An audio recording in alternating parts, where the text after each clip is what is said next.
2 मिनिटासाठी असा विचार करून बघा, जगात एवढे लोक आहेत, एवढ्या फॅमिलीज आहेत, पण आज मी याच घरात का जन्म घेतला आहे, किंवा हेच माझे आईवडील काय आहेत.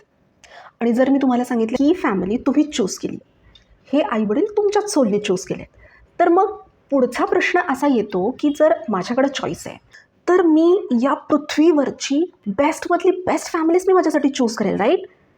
की जिथं सगळ्या सुखसोयी आहेत, जिथं नेम फेम आहे, जिथं पैसा भरपूर आहे, जिथं कम्फर्ट आहे, जिथं इमोशनल लिटरसी आहे, एकमेकांमध्ये भरपूर प्रेम आहे, बॉन्डिंग आहे, मी अशीच फॅमिली चूज करेल ना माझ्यासाठी. मी कशाला मिडल क्लास फॅमिली किंवा अशी फॅमिली चूज करेल की जिथं रोज उठून भांडणं होत आहेत, जिथं पैशांचा प्रॉब्लेम आहे, जिथं गरिबी आहे, जिथं इमोशनल लिटरसी नाही आहे. मी अशी फॅमिली का चूज करेल, बरोबर ना. आपला सोल हा आईवडील कसे चूज करतो हे समजून घेण्यासाठी आपण काही रेफरन्सेसचा आधार घेतो, ठीक आहे. जसं की हे बुक आहे लॉज ऑफ स्पिरिट वर्ल्ड, ठीक आहे. त्याच्यानंतर हे नेक्स्ट बुक आहे ऑटोबायोग्राफी ऑफ योगी. देन गर्भोपनिषद आणि भगवद्गीता. तर याच्यामध्ये ना डायरेक्ट असं कुठे नाही सांगितलेलं की सोल अशा अशा पद्धतीने आईवडील चूज करतो, ठीक आहे. पण याच्यामध्ये जे काही कन्सेप्ट एक्सप्लेन केलेले आहेत त्या कन्सेप्टचा आधार घेऊन आपण हे समजून घ्यायचा प्रयत्न करूयात. कुरुक्षेत्रावरती श्रीकृष्णाने जग जाहीर ही गोष्ट सांगितली आहे की आत्मा हा अमर आहे, तो कधीच मरत नाही, तो फक्त बॉडी चेंज करत राहतो. आणि सायन्समध्ये हीच गोष्ट नंतर प्रूव्ह केली की energy can neither be created not destroyed, it just convert from one form to another form, ठीक आहे. जे की भगवद्गीतेमध्ये श्रीकृष्णाने ही गोष्ट हजारो हजारो हजारो वर्षापूर्वी आधी सांगितलेली आहे, ठीक आहे. आता इथं एक गोष्ट येते ती म्हणजे बॉडी, माइंड आणि soul. See very important thing I am telling here. Mind आणि बॉडीची जी नीड आहे, माइंड आणि बॉडीची जी भूक आहे दॅट इज मटेरियलिस्टिक भूक. आणि सोलची जी नीड आहे that need is evolution, that need is a purification, that need is uplifting. त्याच्यामुळे कुठलीही गोष्ट चूज करताना, मग ते आईवडील असू दे, रिलेशनशिप असू दे किंवा अजून कोणतीही गोष्ट असू दे, या गोष्टी चूज करताना आपला सोल हा कम्फर्ट कधी बघत नाही, हे बघतो की तिकडे इव्हॉल्युशन किती होतं आहे, तिकडे अपलिफ्टिंग किती होतं आहे, तिकडे प्युरिफिकेशन किती होतं आहे. असं काही फॅक्टर्स आहेत ज्या बेसिसवरती आपला सोल हा चूज करतो. आता आपला सोल चूज करतो म्हणजे ते इनडिरेक्टली चूज होतात, ठीक आहे. तर ते कोणते फॅक्टर्स आहेत ते आपण समजून घ्यायचा प्रयत्न करूया. तर पहिला फॅक्टर आहे इमोशनल पॅटर्न्स, दुसरा फॅक्टर आहे लेसन्स, तिसरा फॅक्टर आहे कार्मिक अकाउंट, आणि चौथा फॅक्टर आहे प्रारब्ध, ठीक आहे. आता हा जो पहिला फॅक्टर आहे इमोशनल पॅटर्न, आता हा थोडासा आपण समजून घ्यायचा प्रयत्न करूयात. फॉर एक्झाम्पल एक सोल आहे आणि त्याचा emotional pattern self worth issue, self esteem low आहे, फिअर ऑफ रिजेक्शन आहे, ठीक आहे. तर आता काय होईल, असा सोला अशा फॅमिलीमध्ये जन्माला येईल जिथं माणसं इमोशनली अवेलेबल नसतील किंवा इमोशनल लिटरसी खूप कमी असेल. तर याने होईल काय, आता अशा वातावरणामध्ये राहून, अशा पेरेंट्सबरोबर राहून त्याचा जो इमोशनल पॅटर्न आहे तो अगेन अँड अगेन ट्रिगर होत राहणार. ट्रिगर झाल्यानंतर तो सरफेसवरती येणार, ठीक आहे. हा जो पॅटर्न आहे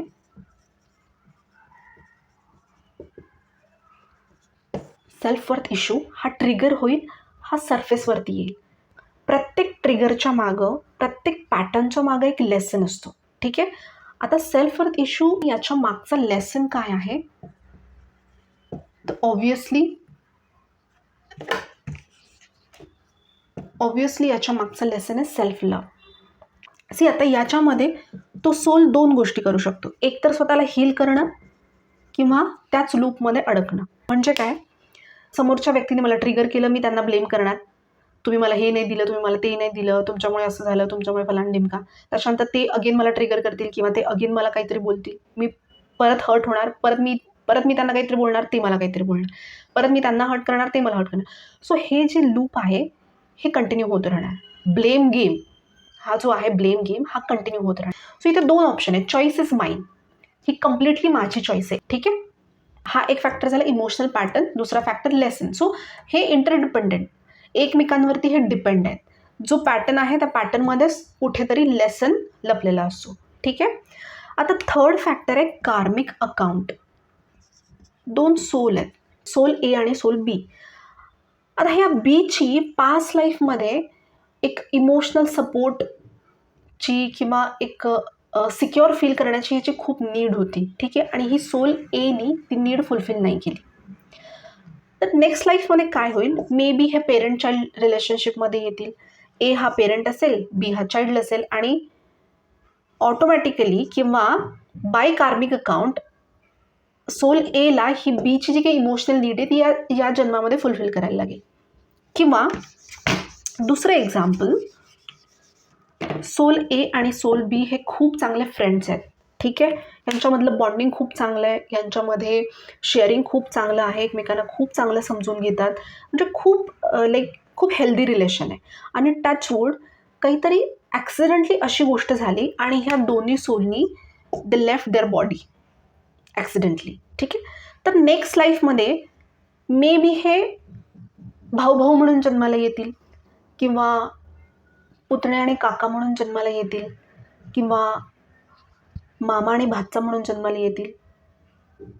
वी डोंट नो, मी एक्झाम्पल देते आहे, ठीक आहे. हे जे काही हे जस्ट समजण्यासाठी मी एक्झाम्पल देते आहे. दॅट डझंट मीन की जेव्हा हे पास्ट लाईफमध्ये मित्र असतील तेव्हा नेक्स्ट लाईफमध्ये हे कंपल्सरी भाऊ म्हणून जन्माला येतील, असं नाही आहे. आता यांचं अकाउंट पास्ट लाईफमध्ये चांगलं होतं तर ते चांगलं अकाउंटच त्यांनी कॅरी फॉरवर्ड केलं आहे. एखाद्याचं खूप खराब असेल पास्ट लाईफमध्ये अकाउंट, तर तेच अकाउंट ते पुढं कॅरी फॉरवर्ड करणार आहेत, ठीक आहे. प्लीज अंडरस्टँड, मी सांगायचा काय प्रयत्न करते आहे. म्हणजे मी कुकरला भात लावला शिजायला, म्हणजे तांदूळ लावला शिजायला, ठीक आहे. जर मी कुकरमध्ये तांदूळ शिजायला टाकला आहे तर त्याचा भातच होणार आहे. मी हे नाही म्हणू शकत की मला त्याची भाकरी पाहिजे किंवा त्याचं वरण बनवून. नो, मी जर तांदूळ टाकला शिजायला तर त्याचा भातच होणार आहे. नेक्स्ट फॅक्टर काय, प्रारब्ध. सी, कर्मा थिअरीमध्ये कर्म जे आहे ते 3 टाईपमध्ये डिवाइड केलं आहे, संचित कर्म, प्रारब्ध कर्म आणि क्रियामान कर्म, ठीक आहे. प्रारब्ध कर्म इज अ पार्ट ऑफ संचित कर्म, म्हणजे एक कर्माची भली मोठी लायब्ररी आहे. संचित कर्म म्हणजे कर्माची एक भली मोठी लायब्ररी आहे, आणि त्याच्यामधून कर्माचा काही पार्ट हा प्रारब्ध म्हणून या जन्मी मला आला आहे. म्हणजे काही इव्हेंट्स हे चांगले असतील, काही इव्हेंट्स हे थोडी प्लस मायनस असतील, ठीक आहे. सो दॅट इज अ प्रारब्ध. तर आता जेव्हा हे चारही फॅक्टर्स, हा इमोशनल पॅटर्न, लेसन्स, माझं प्रारब्ध आणि माझं कार्मिक अकाउंट, हे चारही फॅक्टर्स ज्या पेरेंट्सबरोबर, ज्या आईवडिलांबरोबर मॅच होतील त्याच फॅमिलीमध्ये मी जन्म घेणार. Please understand this thing. खूप इम्पॉर्टंट आणि डीप कन्सेप्ट एक्सप्लेन करायचा मी प्रयत्न करते. Please listen it carefully. माझा सोल बॉडी फॉर्ममध्ये येण्याच्या आधी, माझा सोल बॉडी फॉर्ममध्ये येण्याच्या आधी त्याची एक फ्रिक्वेन्सी होती, त्याची एक एनर्जी होती, आणि ती फ्रिक्वेन्सी कशातून बनली, या काही फॅक्टर्समधून बनली, ठीक आहे. आता माझ्या जन्माच्या वेळी माझ्या सोलची फ्रिक्वेन्सी ही माझ्या करंट पेरेंट्सबरोबर मॅच होत होती, आणि माझं कार्मिक अकाउंट पण त्यांच्याबरोबर होतं. त्याच्यामुळे आज मी यांच्या घरी जन्माला आली आहे. समजतंय, माझे पेरेंट्स हे माझेच पेरेंट्स का आहेत, बिकॉज माझं कार्मिक अकाउंट त्यांच्याबरोबर आहे, माझं ऋणानुबंध त्यांच्याबरोबर आहे. सो माझी फ्रिक्वेन्सी ज्या पेरेंट्सबरोबर मॅच झाली, ज्या वातावरणाबरोबर मॅच झाली, ज्या सोसायटीमध्ये मॅच झाली, मी तिथेच जन्म घेतला, किंवा मी बरोबर तिथेच येऊन पडले. चूजिंग म्हणजे असं चूजिंग नाही होत, किंवा अशी निवड नाही होत की हा हे कपल आलं, ठीक आहे, हे नको, मग पुढचं कपल आलं, असं चूजिंग नाही होत, अशी निवड नाही होत. ही निवड ही अशी होते एनर्जी बेसिसवरती. आणि ही जी 2 चॉईस आहे ना, हे पण माझ्याच हातात आहे. हे सुद्धा कम्प्लिटली माझंच चॉईस आहे, हील व्हायचं की त्या लूपमध्ये अडकायचं. This is also completely my choice, and this is also indirectly my choice. See, आपण हे जे बोलत होतो की इमोशनल पॅटर्न्स आणि लेसन्स हे कुंडलीवरून पण कळतात बरं का. म्हणजे माझा लेसन काय आहे, किंवा माझी आई माझ्याबरोबर अशीच का वागते, किंवा वडील माझ्याबरोबर असे का वागत आहेत, किंवा त्यांचं नेचर माझ्याप्रती असं का आहे, हे कुंडलीवरून पण समजतं. सपोज ही कुंडली आहे, ठीक आहे.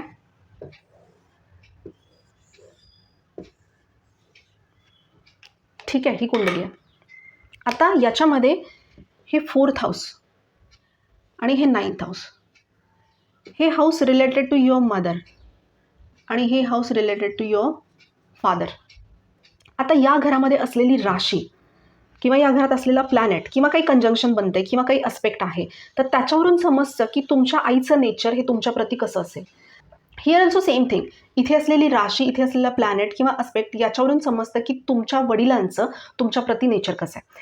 सपोज इथे आहे प्लॅनेट मार्स, तर नेचर कसं असेल आईचं, म्हणजे प्रत्येक गोष्ट, छोट्यातली छोटी गोष्ट पण ती नॉर्मली सांगणारच नाही, ती ओरडूनच सांगेल. मार्शल एनर्जी आहे ती, ठीक आहे. सपोज इथे आहे सॅटर्न असेल तर व्हेरी डिसिप्लिन, तिला छोट्या छोट्या गोष्टीमध्ये पण डिसिप्लिन लागते. इकडची वस्तू तिकडे झालेली चालणार नाही. टाईम टू टाईम खाणं, टाईम टू टाईम येणं, बाहेर टाईम टू टाईम जाणं, थोडा जरी उशीर झाला तरी ओरडणार, काइंड ऑफ नेचर. सपोज इथे आहे मून असेल तर very loving nature, very caring nature, emotional security देणारी आई असेल किंवा तुमचे इमोशन्स समजून घेणारी, तुम्हाला इमोशनल सपोर्ट देणारी, अशा पद्धतीचं तुमच्या आईचं नेचर असू शकतं. आता आपण हे समजून घेतलं की आपण याच फॅमिलीमध्ये का आहे किंवा हेच आपले आईवडील का आहेत हे आपल्याला कळलं. ठीक आहे, व्हॉट नेक्स्ट? पुढे काय? हे माझं कर्म आहे म्हणून तो अन्याय अत्याचार सहन करत राहायचा, किंवा हे त्यांचं कर्म आहे म्हणून त्यांना छळत राहायचं, त्यांना त्रास द्यायचा, किंवा हतबल होऊन जायचं, गिवअप करायचं, किंवा त्यांचं प्रारब्ध आहे, हे माझं प्रारब्ध आहे, हे असंच चालू राहणार. काय करायचं? What next? पुढे काय करायचं? जेव्हा हे विजडम माझ्याकडे आलं त्यावेळी मी काय केलं किंवा मी काय सोल्युशन फाइंड आउट केलं हे मी तुमच्याबरोबर शेअर करते. ठीक आहे, ही गोष्ट माझ्यासाठी काम करते म्हणून मी शेअर करते. तुम्ही ट्राय करून बघा, कदाचित तुमच्यासाठीही करेल. सगळ्यात पहिली गोष्ट मी काय केली तर ॲक्सेप्टन्स. मी ही गोष्ट ॲक्सेप्ट केली की हे आहे असं आहे आणि हे मीच चूज केलं आहे. ॲक्सेप्टन्स. ओके, 2 मिनिट डोळे बंद करा आणि ही गोष्ट रोज स्वतःला सांगा की मला माहिती आहे माझ्या ग्रोथसाठीच मी माझ्या आईवडिलांना चूज केलं आहे. हे रिलेशन मीच चूज केलं आहे. पास्टमध्ये ज्या गोष्टी झाल्या त्या झाल्या, त्यासाठी मी त्यांनाही माफ करते आहे आणि मी स्वतःलाही माफ करते आहे. मला माहिती आहे की या रिलेशनमधून काही लेसन्स मला लर्न करायचे आहेत. माझी इमोशनल हिलिंग मला करायची आहे आणि त्याची कंप्लीट जबाबदारी मी घ्यायला तयार आहे. And I am really grateful की तुमच्यामुळे हे लाईफ मी एक्सपिरियन्स करू शकते आहे. तुमच्यामुळे आज मी बॉडी फॉर्ममध्ये आहे. And you can do that prayer. Ho'oponopono. I am sorry. मी माफी मागते आहे. Please forgive me. मला माफ करा. आत्तापर्यंत ज्या पण काही चुका मी केल्या असतील, जे काही तुम्हाला ब्लेम केलं असेल किंवा तुम्हाला वाईट बोलली असेल, इनडिरेक्टली डिरेक्टली मी कुठल्याही पद्धतीनं तुम्हाला दुखावलं असेल, तर त्यासाठी मी माफी मागते. मला माफ करा. थँक्यू सो मच की तुमच्यामुळे आज मी बॉडी फॉर्ममध्ये आहे. तुमच्यामुळे आज हे लाईफ मी एक्सपिरियन्स करू शकते आहे. Thank you so much for that and I love you. मी मनापासून तुमच्यावरती प्रेम करते आणि अशी प्रार्थना करून हा व्हिडिओ संपल्यानंतर आजच आईवडिलांना एक छानशी मिठी मारा. आईला एखादा चांगला गुलाब तुम्ही गिफ्ट करा आजच, उद्या परवावरती नाही. आणि see the energy difference inside you. तुमच्या वागण्यामध्ये, तुमच्या बोलण्यामध्ये, तुमच्या एनर्जीमध्ये काय तुम्हाला डिफरन्स फील होतो आहे हे तुम्ही ऑब्झर्व करा. तर आय नो, सी काही ठिकाणी ना हे रिलेशन्स खूप टॉक्झिक असतात, एक्स्ट्रीम टॉक्झिक लेवलचे असतात. आय नो, मला त्याची कल्पना आहे. पण instead of doing that blame game, स्वतःला हील करायची, स्वतःचे लेसन्स लर्न करायची ही रिस्पॉन्सिबिलिटी आपण घेऊ शकतो आणि आपण ती घेतली पाहिजे. सी काय होईल जास्तीत जास्त, वडिलांबरोबर टॉक्झिक रिलेशन आहे किंवा आईबरोबर खूप टॉक्झिक रिलेशन आहे म्हणून तुम्ही घर सोडाल, तुम्ही सिटी बदलाल, तुम्ही जागा चेंज कराल. एक गोष्ट तुम्ही ऑब्झर्व करा, तुम्ही त्या माणसापासून दूर जाल, पण तो जो पॅटर्न आहे, तो जो ट्रिगर आहे, तो तुमच्या आतमध्येच आहे. सो तुम्ही जागा सोडून जरी गेलात, तुम्ही दुसऱ्या सिटीमध्ये जरी गेलात, तरी तुम्ही तुमच्या पॅटर्नपासून दूर नाही गेलात ना. एक सिक्रेट सांगू, 2 सांगते. पहिलं सिक्रेट, नीट ऐका मी काय म्हणते.